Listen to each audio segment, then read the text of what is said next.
Yeah,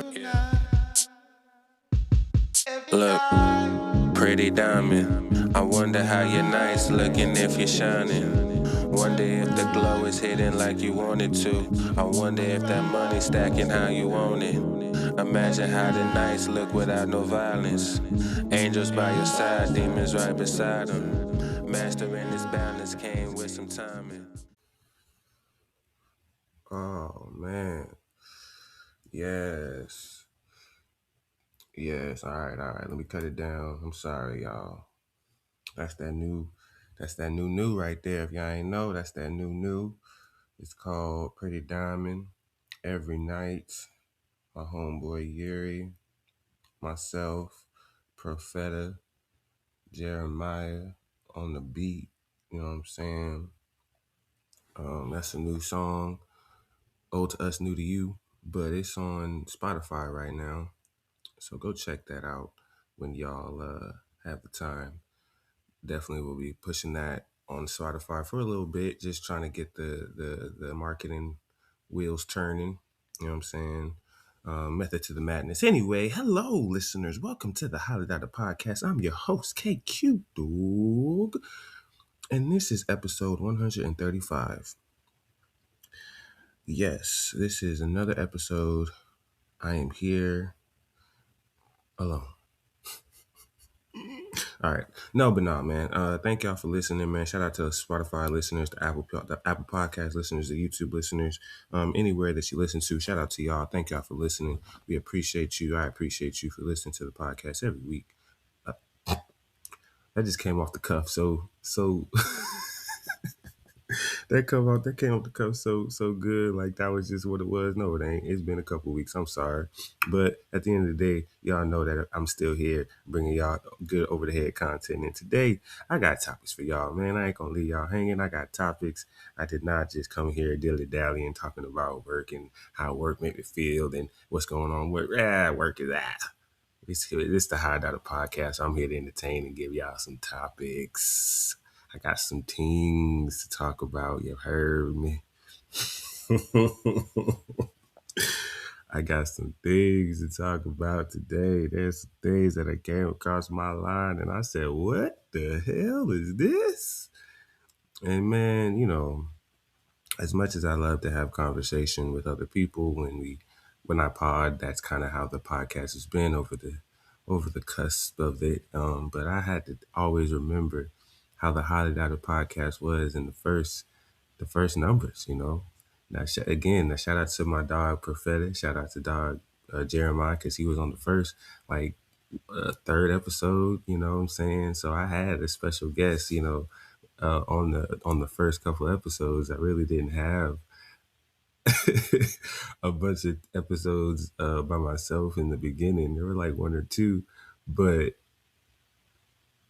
the way that it just happened, I was blessed with just co-hosts at the beginning, so it was great. So I ain't talking nothing bad about that, but I had the mindset of pushing this podcast like 20 episodes in, like the first 20 episodes go, I me myself and I, this is the end, and what I found out. So, at this point, especially just how life has been going, it ain't nothing, man. This is actually a segment where I think it's going to be pretty interesting for myself and for you listeners who, listen to KQ and let hear the KQ talk and KQ rinks. But like I said earlier, man, I got topics today. Man.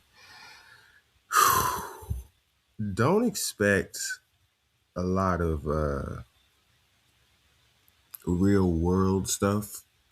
There is real world stuff happening all the time. As we see, I might dive into one, but even the topic itself is not even like where I'm trying to get at. It's a whole different angle. But here we go. Numero uno. Oh, Lord. And see, this is where things get sticky off the bat. Off the bat, it gets sticky. Pause, because I know this is about to get weird. Whitley! Wow. I tried. The Diddy Doc. The Diddy Doc by 50 Cent on Netflix. Mm, mm, mm, mm, mm.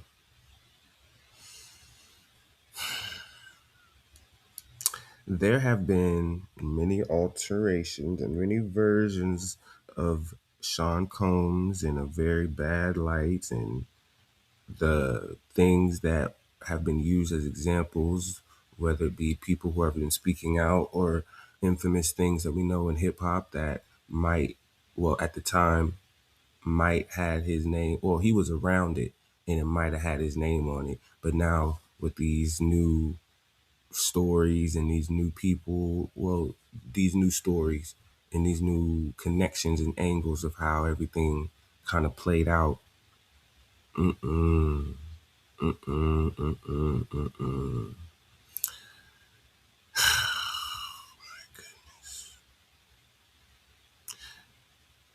This is where I don't have, again, like I've always said in previous episodes about the Diddy stuff, I didn't really have a horse in the race. Not really a horse in the race. And maybe that was a bad term to say. That was terrible. I never put too much stock in him as a person, as an artist. So anything that he was doing wasn't really on my radar besides music, good music that I actually enjoyed. And there was a couple songs, right, that I liked, which was like the Dirty Money, I think just the Dirty Money. Hello, yeah, that was Dirty Money. And probably the one song from him and Keisha Cole, I love that song, Last Night. Yeah, that's a great song. And now that I really think about the doc and that song, I shouldn't like that song. Yeah, I shouldn't like that song. But to each his own. Yeah, no, it definitely told a different picture than the others in terms of the other documentaries of how he is.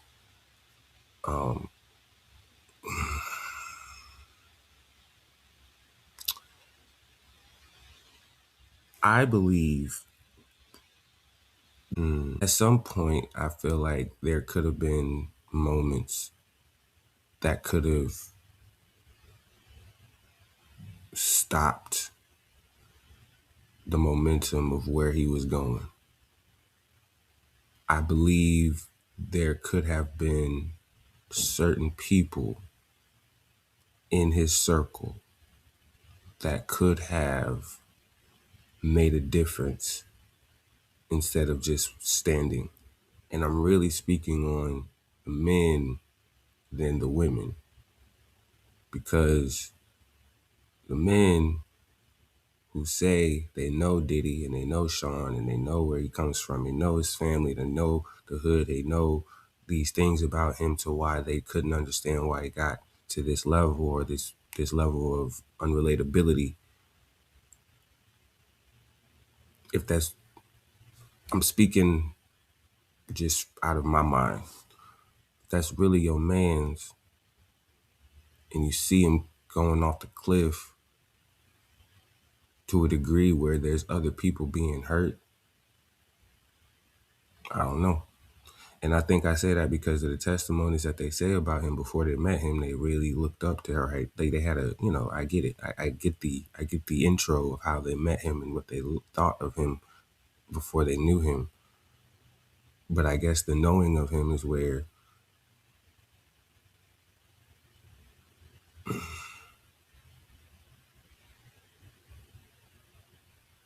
I feel like there could have been some different places where there could have been, a change. Like case in point, right? The brother who was the other co-founder of Bad Boy and the one who had 25% stock of the company.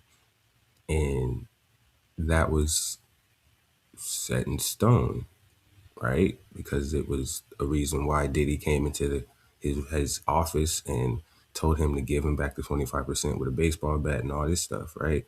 And he was like, I'm not asking, I'm threatening, da da da. Da.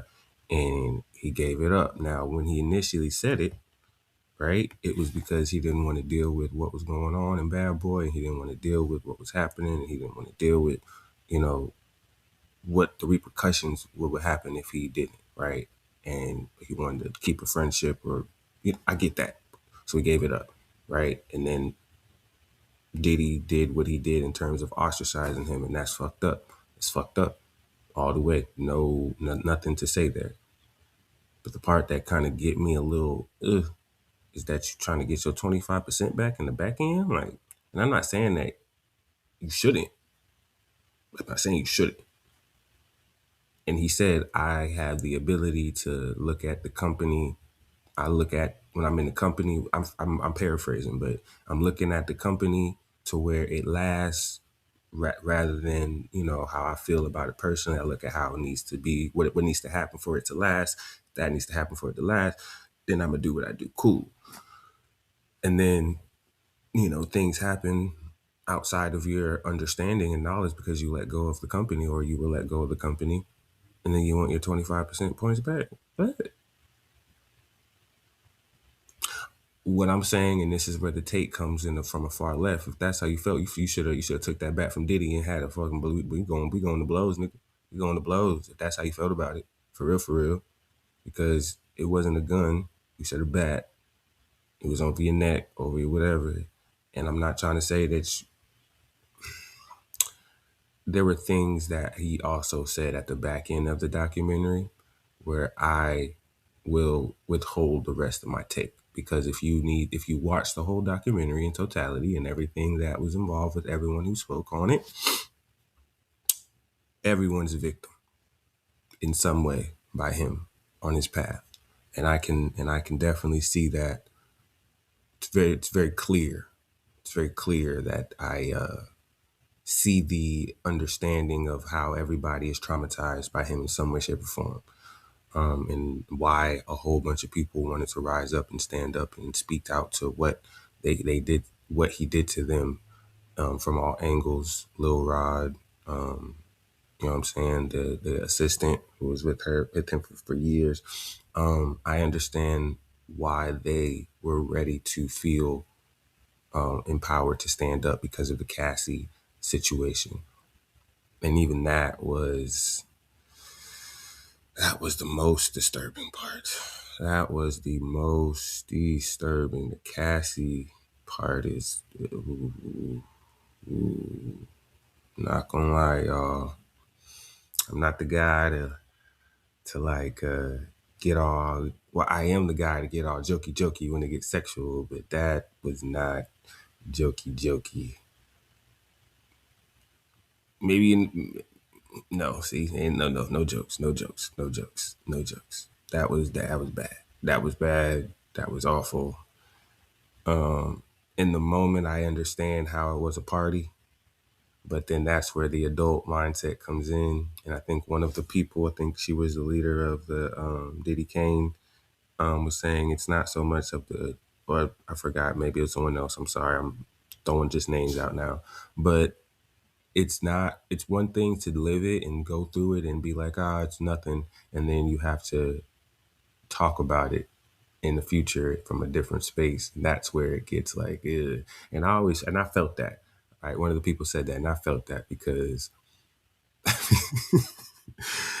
when you a little kid and you outside doing some bullshit, like um, um, the homies want you to hang out with them, but they live across the street, right? And across the street is a busy road, and your mama told your ass not to go over there. But your homie say, stop being a bitch. Bring your ass over here. And you go over there on let's say you have a bike, and you go over there with your bike, and you riding, and you fuck around, and you get your bike fucked up going over there. You ain't getting hit by no car or nothing. But your bike get fucked up going over there. So you come back, and you be like, what happened? Well, I went over across the street. You went there. You did what? You did what? What? So why would you do that? I told you not to go across. We can't for that. Don't even care about the bike no more. I told you not to go about the street. I told you not to go across the street. Go ahead, proceed.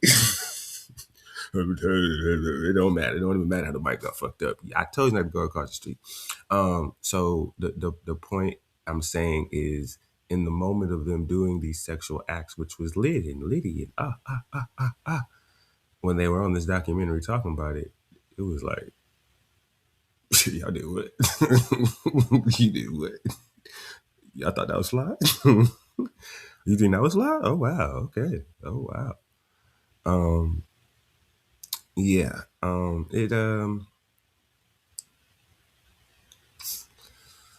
It showed a different side. If not a side, if you didn't already know, a deeper, more in-depth, darker side that you were not expecting. If you don't know who this man is for real, it's nasty, very detailed. Yeah, man. The one thing that I do want to highlight, and I'm gonna get off of this because that's as much as I'm gonna give you. If Whitley was here, she'll give you some more, but she ain't here for it. The one thing that I do want to highlight is, sorry, the one thing I want to highlight is the jurors. Shout out to the jurors, man. And I've noticed a thing or two about jurors. We, and I say we because I have been a juror, we are not a part of the hoopla that comes with the case. That is the sole reason why we're a juror. People were really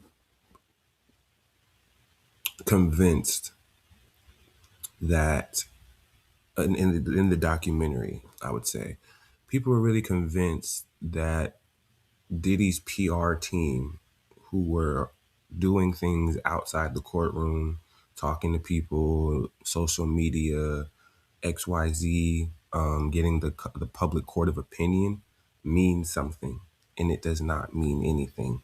It does not mean anything. Those tactics can be used to just have a good, better looking image outside of the courtroom, but the courtroom is the courtroom. And the job to get that man guilty are the lawyers who have the evidence and how they present it, right? And the witnesses and everything that comes with it.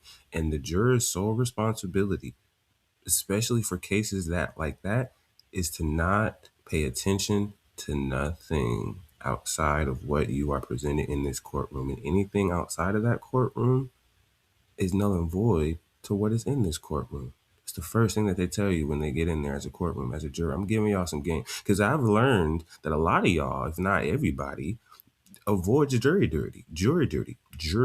Sorry, jury duty.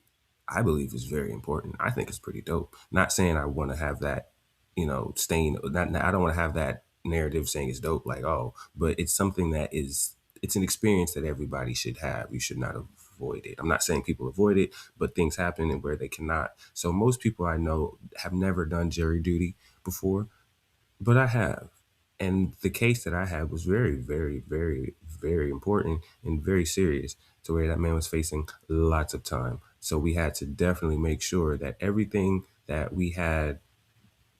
Well, first of all, there's a whole courting process before you're a jury. You're not just slapping in there, especially that profile of the case. You definitely have to not know a certain amount of information to where you cannot, where you can be a juror. If you know too much information about who he is, what you know, if you read this, read in the blog that, you're not going to be a juror, right? So let's just have a segment about jurors for a second. If you, all the 12 people on that juror, on that stand that were jurors, literally know little to nothing about P. Diddy in terms of who he is as a person or his whereabouts as a businessman, right?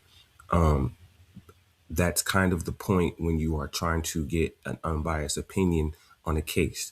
The people there are not supposed to have relatability or understanding to a degree of the person and what he does or who he is or what his reputation is. That's for the court to do, right? And that's where, again, a lot of people will say that it's corrupt. A lot of people will say that it's, this, that, and the third. And I am not above to say that's not true. But in a court of law, in the courtroom, all the defense has to do is create doubt. That's all they have to do. It is not an elaborate scheme to try to make you seem like he's a great person. You have to just create doubt in whatever the prosecutor is saying.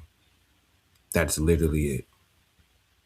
That's literally it. The burden is on the prosecutor to make sure that what they present to you is without a reasonable doubt he is guilty. And if you cannot convince those 12 jurors, God forbid it's unanimous in terms of decision, if you have one, bro,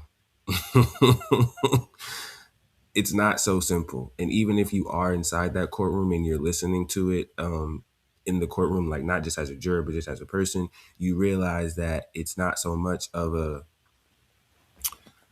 conspiracy about how things are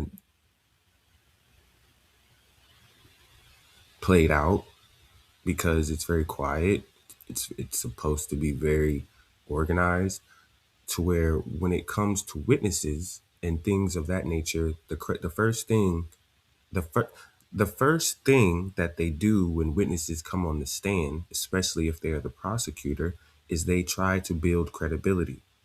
Build credibility in terms of who this person is, why we're listening to this person, and how they associate themselves with this case. So, if anything, they will be the person to make sure that what they say is very valid, to make sure that you paint that this person that is being prosecuted is guilty. And they'll go about questions about the recollection, and that's the picture they'll paint. The defense, all they have to do is just create doubt, create something that makes that story not make sense. Simple.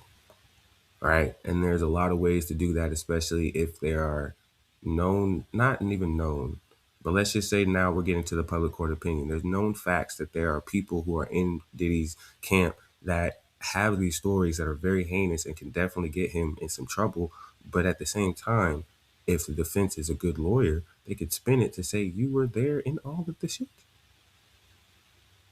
And that's where, if you are not someone who is a part of hip hop or care about hip hop in its entirety, all you're just here for is the case and hearing if this man is guilty for XYZ with this woman, and you hear about the back and forth of them, having this relationship, and they are still going out and doing things. I think the Indian gentleman said it very, very well. He said it seems like there was a whole bunch of, it seemed like they were in love, overly in love, and they were going back and forth, and she couldn't make a decision. You can't want the luxury and then complain about it. That's very cold, and that's very cold and short to say, but I understand his statements because of where he sits as a juror to dictate this justice, right? And that's where all of the context is. It's not said that he doesn't know, but that's where the lawyers need to put into the case to show the difference between what he was saying and how that was what the Indian man was saying, and how that's different from him being a manipulator, someone who's a dangerous person who is not just going to let her go. Like there should have been different strategies the defense should have did to make sure that was not just that and how he said it, right? And I don't look at him as he doesn't know, he doesn't understand. No, he definitely understands. He just wasn't convinced by the prosecution that it was more than just that. I mean, I'm sorry, the defense. No, I'm sorry, the prosecutor. Sorry. I'm getting all names messed up. But yeah, man. The jurors were definitely on point, because that's the whole point of it. And for people who think that they weren't telling the truth about Pete Diddy in their pocket, or them talking, that's illegal as hell. Not saying it doesn't happen, but that's very illegal. And I think the severity of this case, I'm gonna be honest, my case where I was a juror, was the person that was on trial. He was no kingpin, he was no celebrity, he was no any type of serious social media person to where it was a thing. But but because of the severity of the case and what was going on and the people and the things, we were getting escorted to our cars, because that's how serious it was. And that's how serious it was being taken, right? I can only imagine the seriousness and severity and the protection and the understanding of the rules that the jurors have to have before they can be chosen, number one, and then go about their day throughout this trial, number two, and then the credibility to make sure that you are on 10, number three.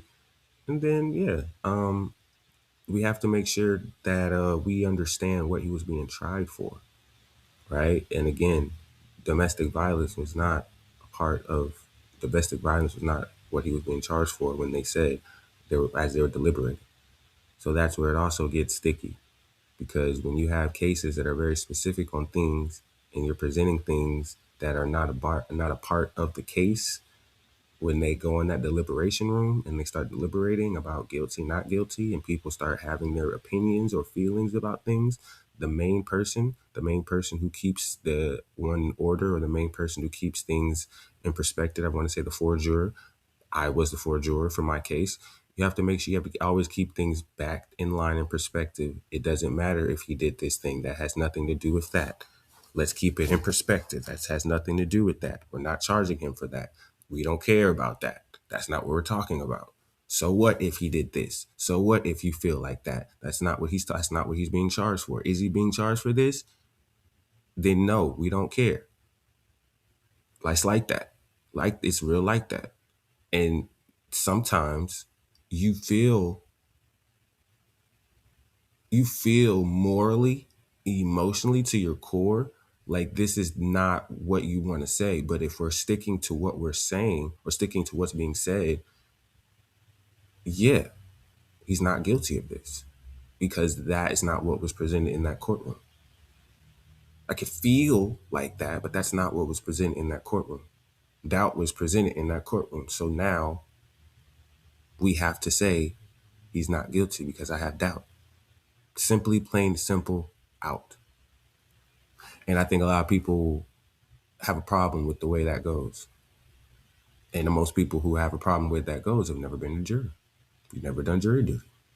And you never done jury duty in a criminal case. You never done criminal case, drug case, or criminal, or right, yeah, like I did it. So that's where, yeah, it gets sticky, man.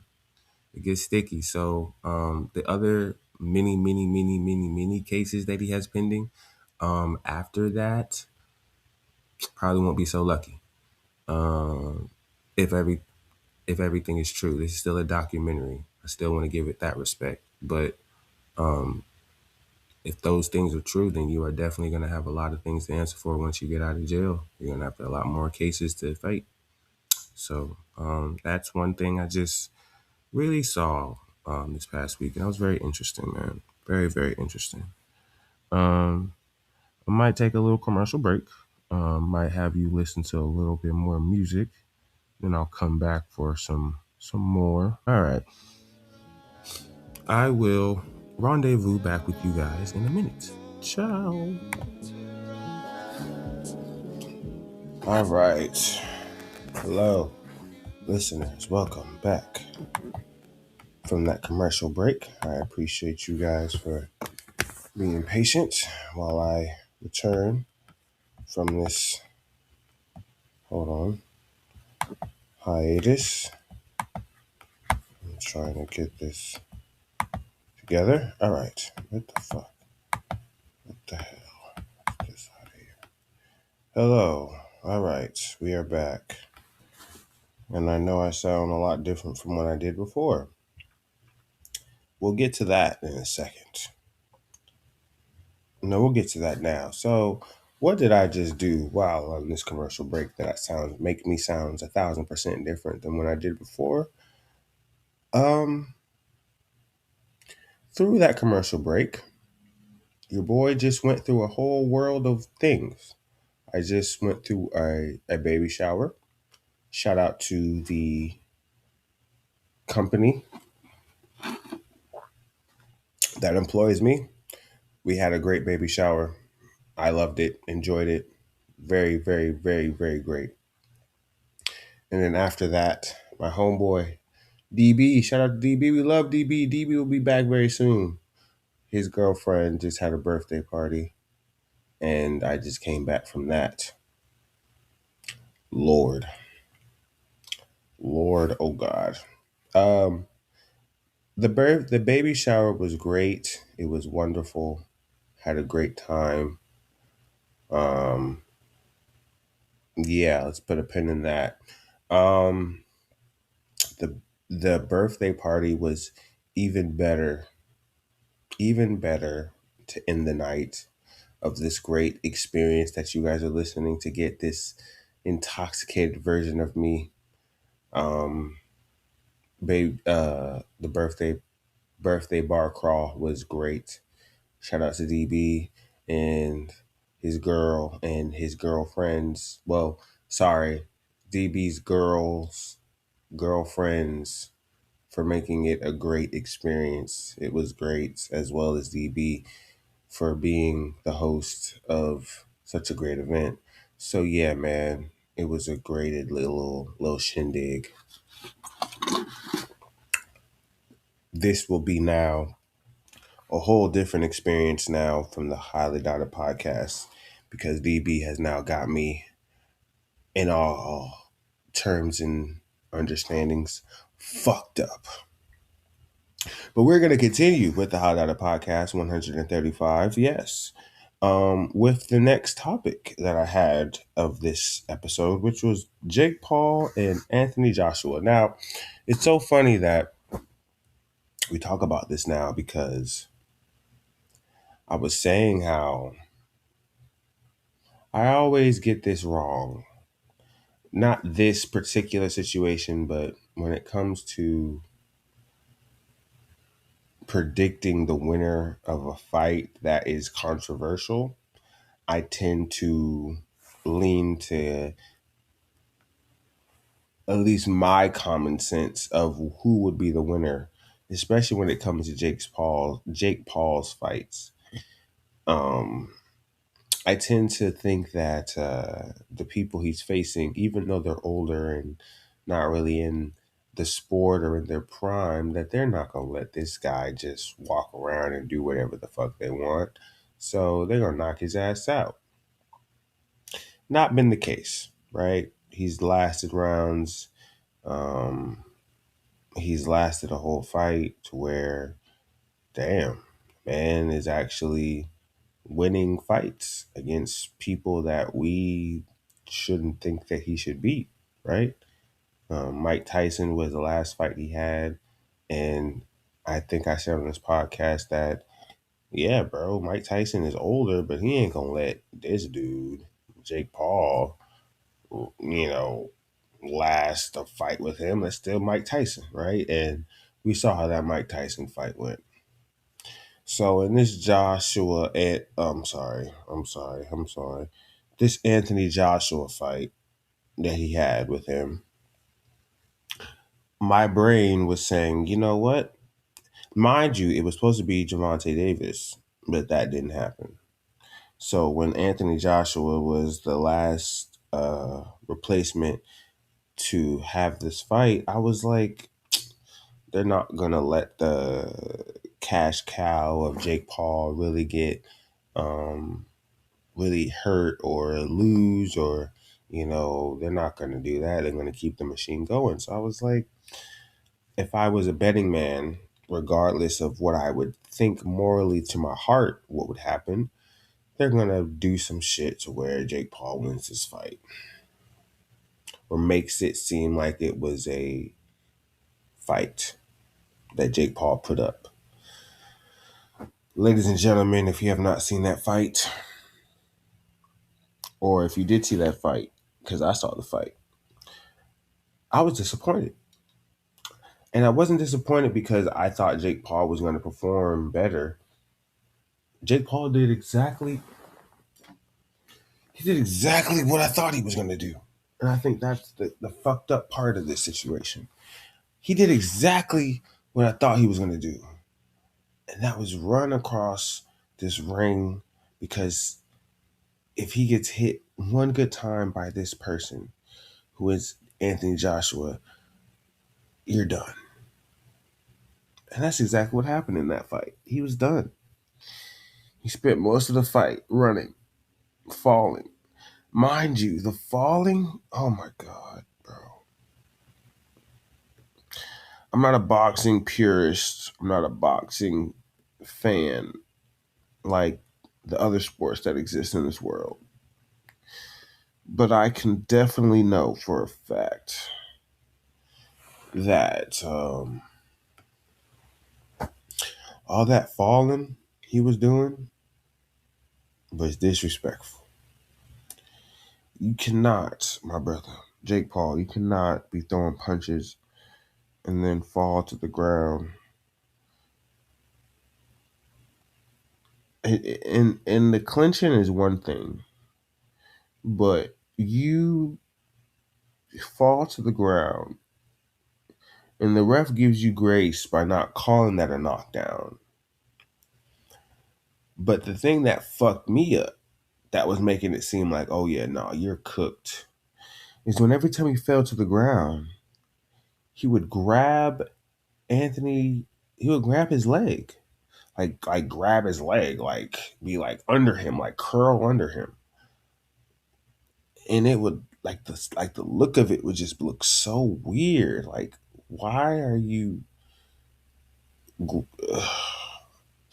it was very apparent what this fight was going to be the first two times he fell. Because after the second time he fell, he was like not trying to get hit, because if he got hit, then it's over, right? We saw that in the sixth round when he got a clean hit. And that's the hit that he gave Jake Paul was not necessarily a KO. Understandably, the size difference makes a difference, and I understand that. But that punch, particularly the punch that ended the fight, should not have ended the fight, if y'all understand what I'm saying. That was a clean flush hit. I want to say the cleanest hit he got in that whole fight, and that knocked you down. So that told me that you are not built for this game. Realistically, you're not built for this game, because even people in your own weight class have that knockout power. Not as much as a Anthony Joshua, but they are knockout ability power. They have the power to knock you out. And I do not think that in a realistically ranking non-exhibition match where we're ranking these to get you to be, established as where you are in the boxing world, I don't think that Jake Paul really is going to last in his own weight class from a knockout standpoint, because you didn't even put up a fight to the point where you were hitting him and it looked like you were hurting him. You were hitting him, but you weren't hurting him. And I think that's was very noticeable to me while I was watching that fight. We're not going to talk about how you hit him. The way you were going about hitting him was amateur at best, but that's where it fucks me up, because again, you fought in other people and your form looked a little bit more confident than what was at this last fight. Very disappointed. Very disappointed. Very, very, very disappointed. Wanted more from Jake Paul, but as the announcers were speaking in terms of the commentary of the match, that's exactly what Jake Paul, or that's what they thought is exactly what Jake Paul was going to do. Avoid him all game, all match, and not get hit, and hopefully find some type of opening. But that was not the case. That boy got knocked out. He fell down multiple times to where we could tell that from a cardio standpoint, he was not a part. He was not ready. He was not ready at all. It was embarrassing. Um, he apparently got his jaw broken in two places from where the post results of his injuries came. He broke his jaw in two places. And again, that just goes to show that, hey, this was a cruiserweight versus, I mean, that's what they said in the match. A cruiserweight versus a heavyweight. So in terms of punching power, that was ridiculous. But, but if you saw the fight and you saw how the fight went, he doesn't have a good chin, Jake Paul. He doesn't have a good chin because it seemed to me just a clean hit itself was rattling or breaking your jaw. That can't happen in the boxing world. You have to have a good chin. You have to have the strong chin because in a real fight, you're gonna get hit in the face. You're gonna have to recover from a mistake that you made where you got hit face in your like fist face straight to your face. You know what I'm saying? And I just think that I just don't think that his chin is very strong. If he's ever to go against people in his own weight class and they're looking to knock him out, I don't think his chin is strong. That's just what I think. And even if it was strong, it is not strong now because it's broken in two places by a heavyweight. So we'll see how his journey of a boxer goes on because now he is in a space where he is injury prone, and boxers who are going to watch film on him are going to now know what his injuries are when it comes to his chin and exploit it. So again, not trying to shit on Jake Paul, but as a as a person watching this boxing venue on Netflix, it don't look good, brother. It did not look good. It did not look good at all. And hopefully, if you are serious about this boxing career that you're pursuing, you get that chin together because that chin is broken in two places, brother. Ugh. But I digress. My goodness. Uh, I am so lit. I am so lit. I'm so lit. I'm so lit. Uh, Shout out to DB and his girl for having such a great birthday bash. Shout out to my coworkers for throwing a wonderful um, baby shower because both of these events back to back in one day after I just came off of a very calm, chill first half of this podcast. You see what the hell these two events done did to me. And it's like, KQ, why would you record the second half of this podcast after you done did all that shit? Why didn't you just do it the next day and come back with a different, stronger mind? No, I need you to hear what my life sounds like in real time, people. In real time. Okay. I need to hear what the Pilot Out podcast does when it does what it's supposed to do in real time with spontaneous things that happen to where your boy KQ Dog is out here living life and coming back and telling you what life is about. So I'm going to tell you what life is about, people. I'm going to tell you what life is about. Life is about enjoying the moments, right? Enjoying the moments to, not necessarily come and talk about it because not everything needs to be talked about. You know what I'm saying? Are meant to keep certain things are meant to keep under wraps, but the people who know. And even when it is a good time and the things that happen in that good time are meant to only just be for that good time. What I'm saying is just because we're not in Vegas don't mean we got to talk about it. Sometimes certain things we need to treat like Vegas. What happens in Vegas stays in Vegas, people, you know? And that's what I'm going to stand with when it comes to this baby shower and this birthday party. Sorry, but just know my voice and the way that I sound and the way that I'm lit right now, just understand. Shout out to them people who make a good time. Shout out to Daryl who makes a good time. Shout out to his girl who makes a great time. Shout out to his girlfriend's friends for making a good time. Shout out to Travis coming through making a good time. You feel me? It's all about having a good time. So I just wanted to make that small little segment in between to talk about how good a good time is, man. Whoo wee. Ooh wee. Ooh wee. Ooh wee. Ooh wee. Ooh wee. I feel so lit. Okay, what is the next topic of discussion?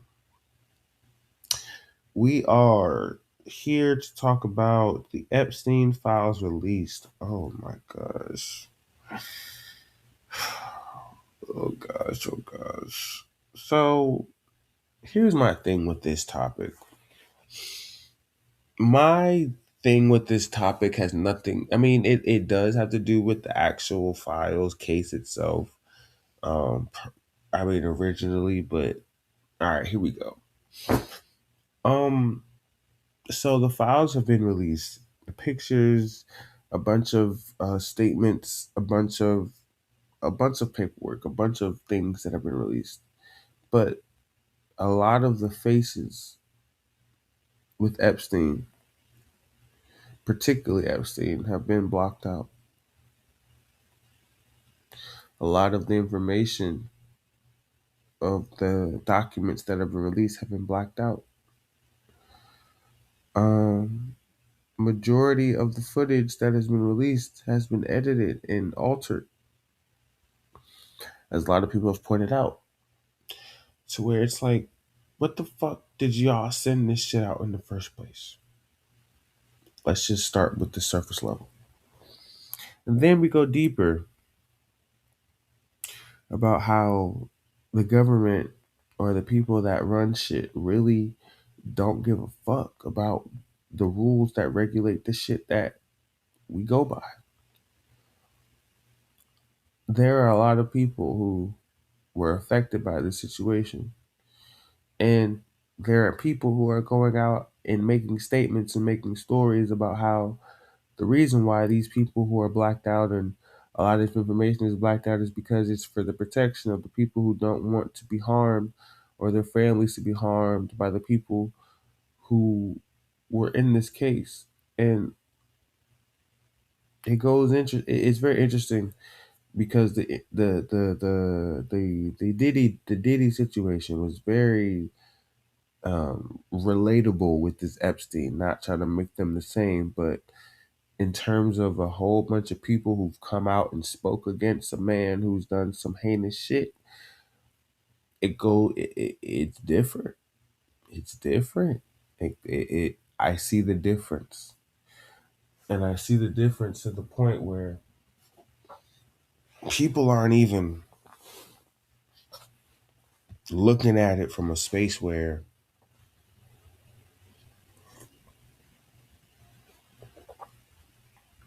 let me take that back. I'm drinking water to sober up. Let me take that back. Um, there is a space where people are looking at this as bullshit. I think a lot of people are looking at this bullshit because if we're going to send this information out after we haven't waited for, people have waited for this information. You finally give the information and you cross all of the shit out like it's Call of Duty Black Ops, right? A slap in the face. I've seen other people who are more ingrained in this department who are really going hard on this shit right now. Like as we speak, they're going hard on this shit about the government and why this release is bullshit. My angle is a little bit different. My angle is more of What made you think that they were going to actually show you or give you the names or people that you wanted? I'm coming from a space as a black man. Let's start there. As all the people that have came before me to get us as a community on the same level playing field in society as America have been criminalized, demonized, and assassinated some to where what made you think that justice was real? And I'm in my bag right now. I'm in my real bag right now. What made you think that even in white America, this is white American shit right here, that the Highlighter podcast usually doesn't cover, but now we're going to cover this white American bullshit because white America, let's say white America who does not know of the privilege that exists in this country that you have, that you just think that you're just a regular person. What made you think you were going to get the truth? What made you think you were going to get the names? What made you think you were going to get the pictures? You thought justice was going to prevail and you were going to get the faces and names of all the people that they had? No, nigga. I'm sorry for the white Americans. No, nigga, that wasn't going to happen.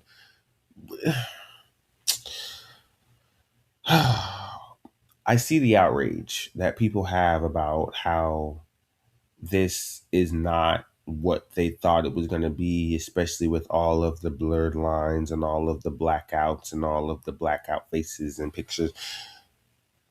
And they're saying that this is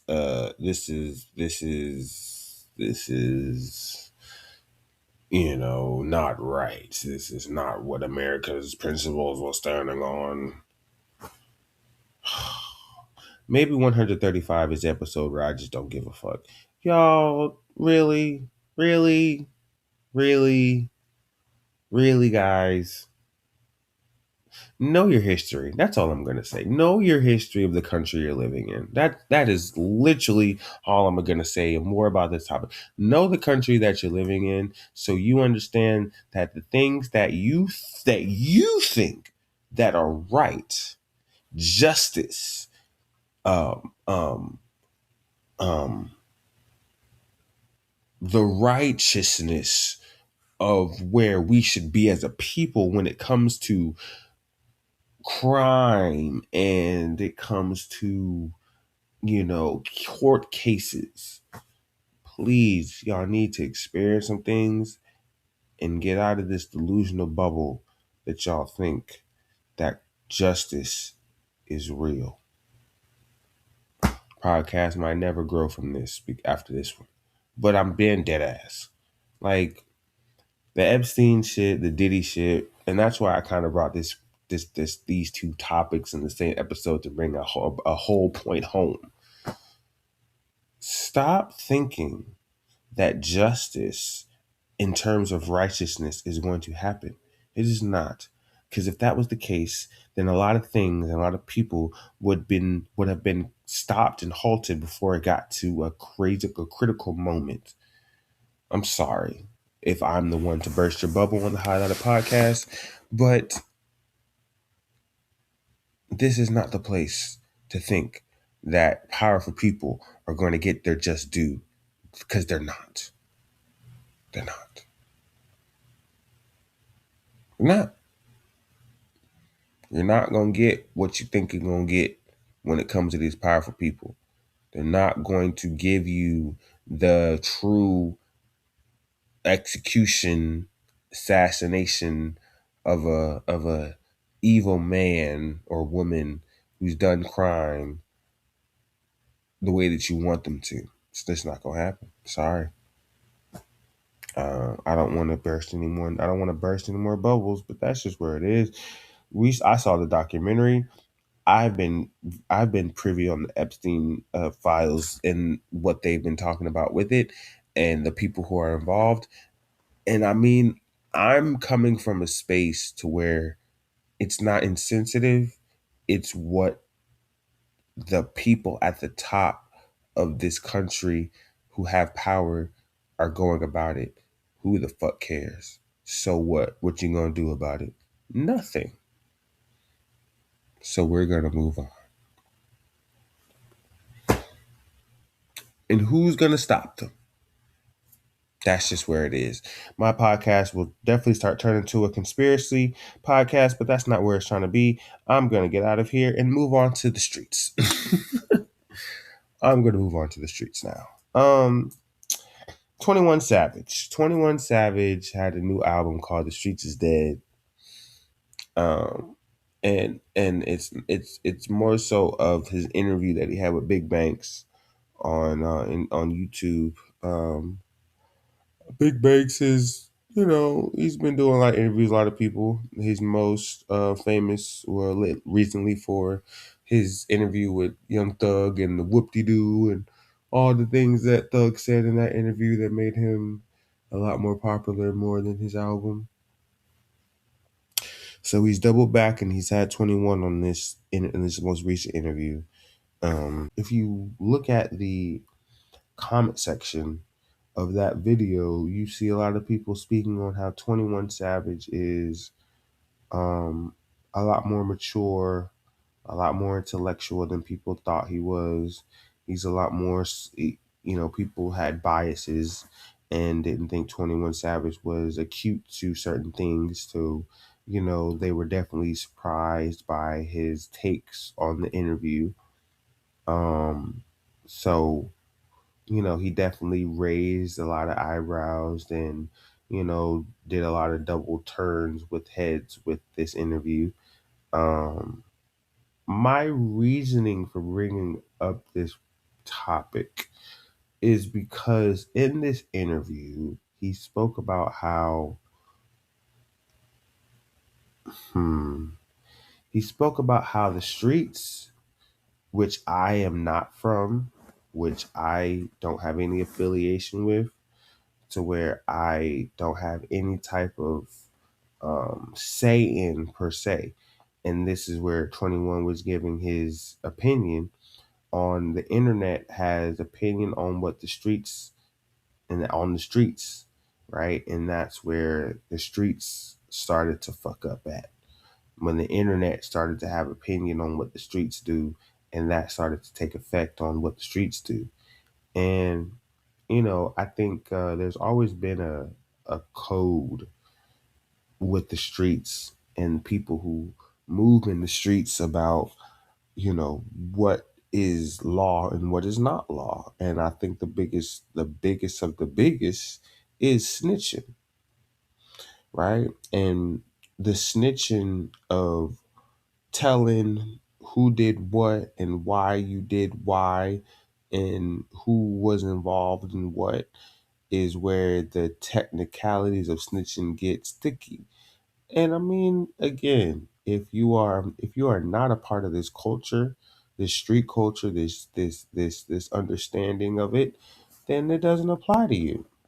But the ones that it do apply to, and this is where I think I'm gonna get more into this topic, 21 has a problem, and Banks has a problem with the men who are of the streets who do not uphold these principles.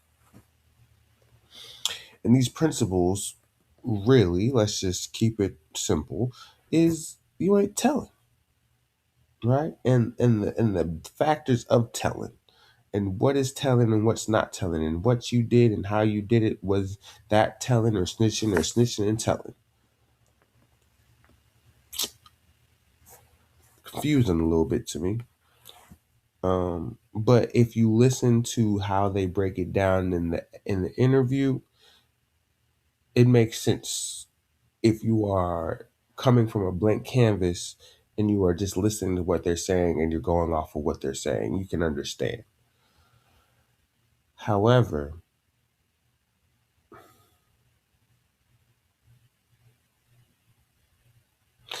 it's unfortunate that certain people had to make a living out of these ways to where this has to be a rule.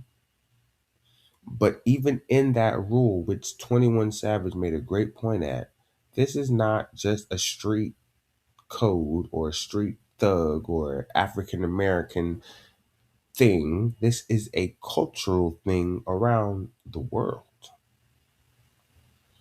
especially when it comes to crime. Italians, especially, were big on not snitching, right? The cartels are big on not snitching. Other cultures who have their own militia,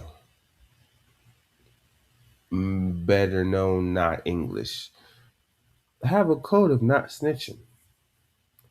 And if you do snitch, there are consequences. And I think that it doesn't have to come from a crime aspect. Police officers have a thing of not snitching. That's why you see a whole bunch of crooked bullshit happening, and police officers are not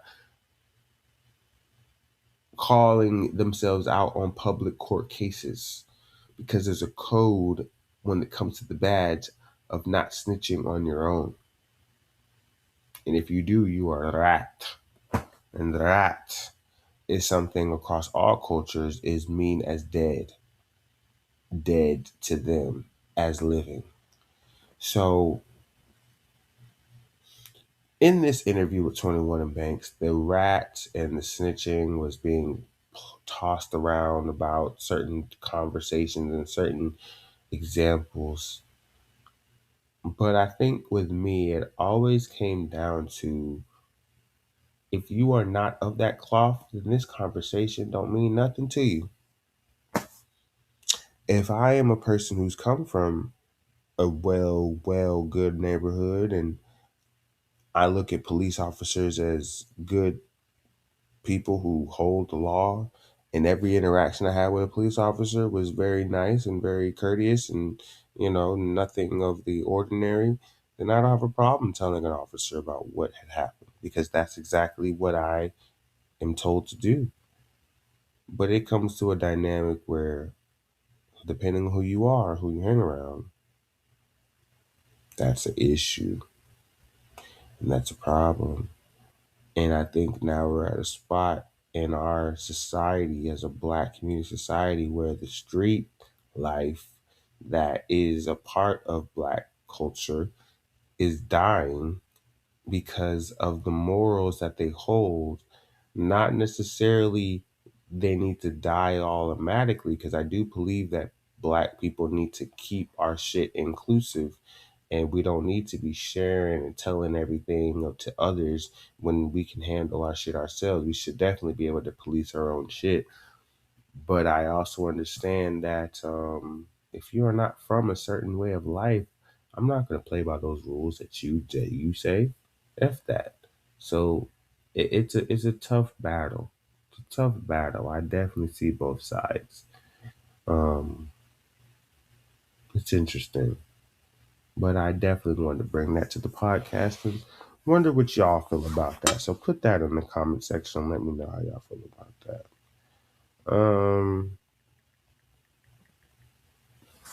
Sorry about that. I'm trying to find the next topic.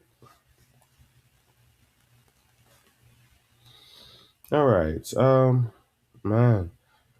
So Shia LaBeouf. Shia LaBeouf has was on record on an interview saying that he might come back for another new installment of the Transformers movies. I'm lit. I mean, I'm lit already, but that's a lit uh, headline right there. Because Transformers, if anyone who's been paying attention for the last couple movies, have kind of been a little been a little drizz, been a little. And I mean, it's not because we don't like big transforming monsters beating up in each other. Mm.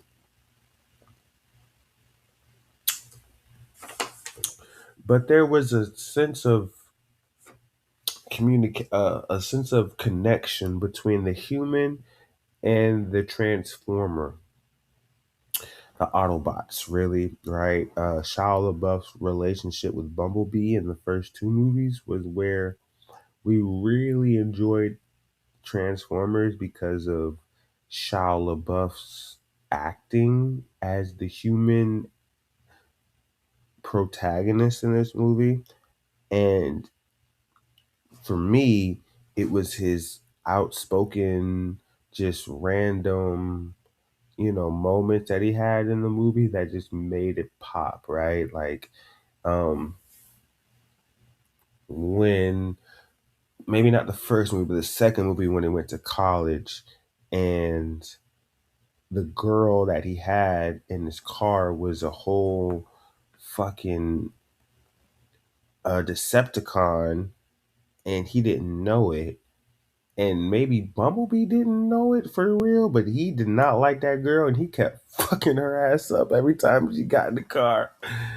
And like it was such a funny moment. It was a humanistic moment because we were looking at Shia LaBeouf trying to just be a college kid with a girl, and he's with a transformer that is not letting him have any peace, right? And I think that was just fun, right? It was a funny aspect of the movie that we could have to not just be on some Autobots Decepticons the world is on the line type shit every time, right? So Shia LaBeouf made those moments really memorable. And I think after he left, and other actors like oh his name is literally on my tongue and I cannot speak it out loud. I was gonna say Matt Damon, but that's not his name. Um, oh my gosh, I'm so sorry, people. You're saying it right now, and I'm not able to say it out loud as you're saying it. Oh my God, it's Mark Wahlberg. There we go. Mark Wahlberg. Yes, Mark Wahlberg was a part of the franchise, and he was supposed to be. I don't know what he was supposed to be, but it wasn't working. I mean, they forced it, but it wasn't working. And I mean, I'm sorry, I'm not giving it a chance. He was bad. He was bad. Should not have been in it. Sorry, it was bad. It was bad. I'm sorry. It and it's not just me. Look at the Rotten Tomatoes. The movies after Shia LaBeouf was no longer the human protagonist. It was ugh.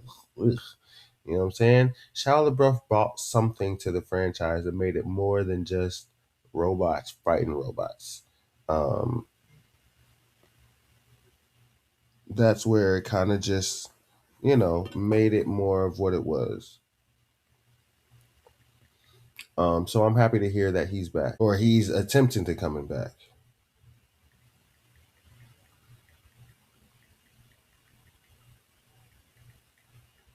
Sorry about that. I had to text my boy DB that I made back home. Yes, sir, DB. I made it back to the crib. Thank you, sir. I'm very bad replying. But I wanted to make sure I get back on this podcast to make sure I finish this episode. So yes, so yeah, man. Shout out to Shia LaBeouf, man. Hopefully that movie comes into fruition and we get a Shia LaBeouf return. Um, so the next topic I have will definitely be a little bit more personal. Because yeah, man. Music. You know how I feel about music, y'all. Music is my love. Music is my life. So, from the time this pod has come out, it's been about a week and some change. But shout out to my dog Profeta X Jeremiah. You know what I'm saying? I talk about him often, especially being one of the first guests on the podcast to where he was talking about his music and his project and what he wanted to do for his project. And I don't know if he talked about the project at that time, but now he has finally released his long awaited project, Our Time. He's finally released a project called Our Time, right? It has over 30 songs on there, but it it really epitomizes everything that he has went through from 2020 to 2024, right? 23, 24. And the songs captivate all the things that happen in between that, right? Myself included, with all the songs, with all the features. I am featured on that project. Sorry, I am featured on that project about 5 times, including the single that came out before the project came out, which was "Play It Safe" by me and Yuri. It was a fun process making that project, man. Like my songs in particular were interesting because Jeremiah would call me over, right? He would call me over to the crib, to his crib, and he'd be like, "Yo, bro, I just got this beat. What you think of this beat?" And if you know me and my creative space, I write. I love to write. I write just cause. So he put the beat down. I started to write, and I wrote the verses, and I was going over them and going back over them, in a real short amount of time. Cause I didn't have that much time like I usually do when I'm doing my own sessions. And I was like, I think I got something. And Jeremiah was like, "You got something?" I'm like, "Yeah." He's like, "All right, let's spit it." I'm like, "All right, I'll spit it." So I spit it, and he's like, "Yo, that's it. That's the verse. You killed that shit." And I'm like, "You sure?" Like, I could definitely go back, to the crib and reword some things, or recurve some things. Like, nope, nope, that's the one. That's it. You ain't got to do nothing else. To where I come back a couple weeks or a couple days later to just hear up, do some new shit with my man Jeremiah. He'll play some songs, and I hear a hook or a verse or a bridge, and I'm like, "Yo, that shit is fire. That shit, like, God, like, yo, who is that?" "That's you." I'm like, "What?" He was like, "When did I say this? When did I write this?" He was like, "Bro, you remember when you said this? You remember when you wrote that? Like, you remember this?" And I had to go through my notes, and I see all of the lyrics where I wrote and said certain things or certain verses, all the verses you hear on the project, of course. And I'm like, I don't remember it sounding like that. I'm like, "Nah, bro, that shit sound hard." I'm like, "Yes, it does. It's me, but it don't sound like me for real. Like, I didn't know that was me. I didn't know I wrote that. I forgot I wrote that." Long story short, I have given Profeta my best verses from 2020 from 2023. Okay, and I've told him this for years, and that's just what it's been. So, the project, our time was definitely the moments where I was just, spontaneously with Profeta, and we just made some really memorable songs and some memorable moments to where I just look back at those now today as I listen to them, and I just think back at, what we were doing at that time, and, what we were trying to achieve. And it really propels me to be a better artist today, to get to that, I don't know, like that demand, I guess, that wanting to hear more, because I have plenty more. So, it's just having to make the project that people want to hear and then want to hear more. So, yeah. My projects, specifically, um, for all those who, like I said before in the beginning of this podcast, I have dropped a new single called Pretty Diamond slash Every Night. Those are 2 songs in one, with me and my homeboy Yuri. And, again, that's another song that we created in California years ago. It's old to us, new to y'all, to where I'm just happy that I'm able to put it out. Not saying that I couldn't have put it out beforehand, but I wanted to have a vision behind it. And the vision now is this project, which is Incessant Love. And that is the title of this new project that I'm dropping, that I'm finally putting on airwaves. So, Incessant Love is a project that I've been working on for at least a year and change now, to where, what I've created up until this point has been fun. Everything is still fun, but now I'm trying to be a little bit more intentional about what I'm trying to get across. And maybe it's not meant to be the most popular album in 2026. It's not meant for a Grammy. It's not meant for awards.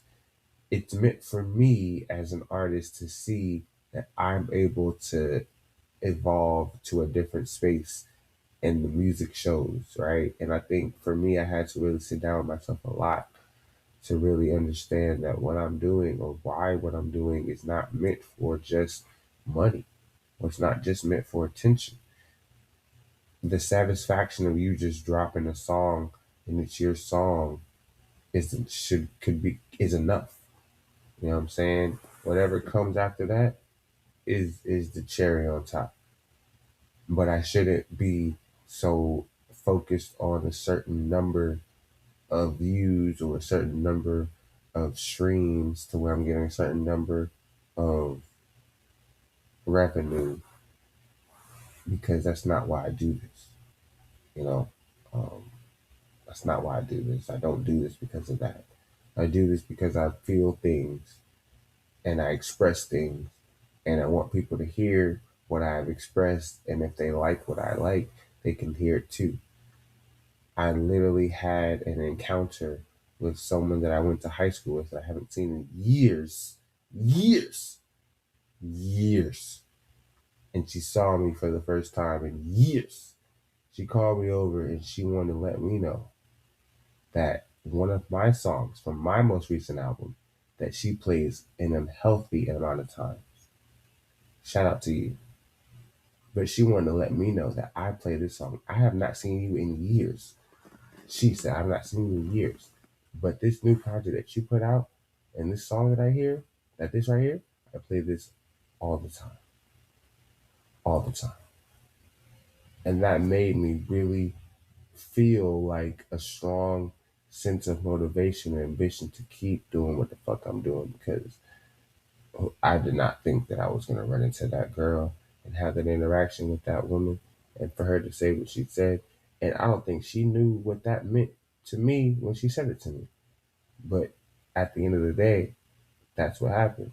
And now I'm going to take that and I'm going to run. I'm going to fly into the next galaxy with that. You know what I'm saying? So, Incessant Love will definitely be coming soon. Um, be on the lookout for a couple more singles to be released from the project. So, you get a better understanding of what you're going to hear. I'm very excited to drop this project, and I'm very excited for y'all to hear it. And I want you guys to, take your time with this. You don't have to rush it. There's no reason to, skim through it, because every song at the end of the day, I think, is something where people can relate to, and you would have a pocket in time where you can listen to said song and be like, damn, I see what he was doing with this.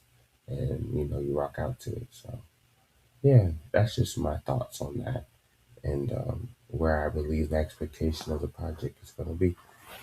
So, yeah, man, I appreciate y'all for listening to me about that.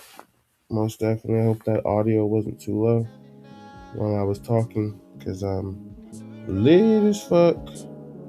But, yeah, man, I'm going to end this episode today, because again, I am turned, lit, fried, Lord.